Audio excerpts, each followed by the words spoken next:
நான் ஒன்று சொல்லணும்னு ஆசைப்பட்றேங்க.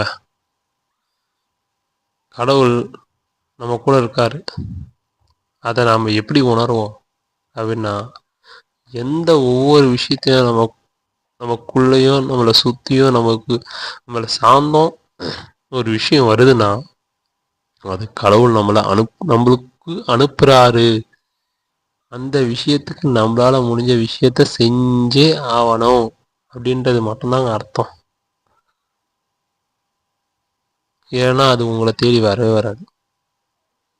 உங்களை தேடி ஒன்று வருதுன்னா அது உங்களுக்காக ஒரு விஷயமாகவும் இருக்கலாம், உங்களோட தேவையை பூர்த்தி செய்யக்கூடிய விஷயமாகவும் இருக்கலாம், இல்லைன்னா நீங்கள் அவங்களுக்கு செய்ய வேண்டிய விஷயமாகவும் இருக்கலாம். அதை மஸ்ட்டு புரிஞ்சுக்கோங்க.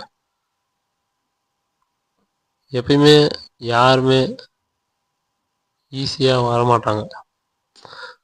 ஒருத்தவங்க உங்களை தேடி வராங்கன்னா அப்போ என்ன நடக்குதுன்னா, உங்களுக்காக இல்லை அவங்களுக்காக கடவுள் ஒருத்தர் அனுப்புறாரு. யார் அதை உணர்ந்து அதுக்கான விஷயத்தை செயல்படுத்துகிறாங்களோ அவங்க கர்ம வினையிலிருந்து வெளிப்பட்டு கடவுளை ஈஸியாக அடைவாங்க. ஏன்னா உங்களை தேடியோ உங்களை சார்ந்தோ இல்லை உங்களுக்காகவோ இல்லை மற்றவங்களுக்காகவோ உங்களை தேடி ஒரு விஷயம் வருதுன்னா அதுக்கு ஃபஸ்ட்டு ரெஸ்பாண்ட் பண்ணுங்க. எதுக்காக வருதுன்றத கொஞ்சம் சிந்தனை செய்யுங்க. அப்படி செஞ்சீங்கன்னா உங்களுக்கு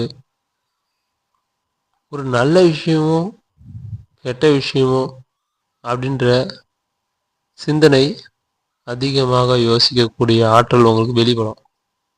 அது மூலிமா நீங்கள் நிறைய விஷயத்த உணரலாம். நீங்கள் சிந்திக்கக்கூடிய ஆற்றல் இப்படி தாங்க வளரும். ஒரு புதிய விஷயம் உங்களை தேடி வருதுன்னா நீங்கள் முதல்ல அதை அக்செப்ட் பண்ணி அதுக்கான ரெஸ்பாண்ட் பண்ணுங்க.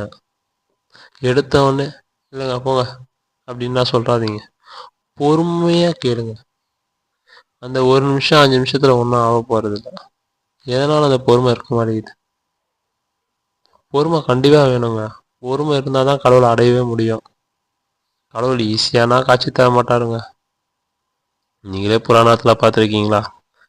எவ்வளோ வருஷம் தவம் பண்ணுவாங்க, சாப்பாடு இல்லாமல், தூக்கம் இல்லாமல், ஆசை இல்லாமல், என்ன நடக்குதுன்னே தெரியாமல் கடவுள் நாமத்தை ஜெபித்து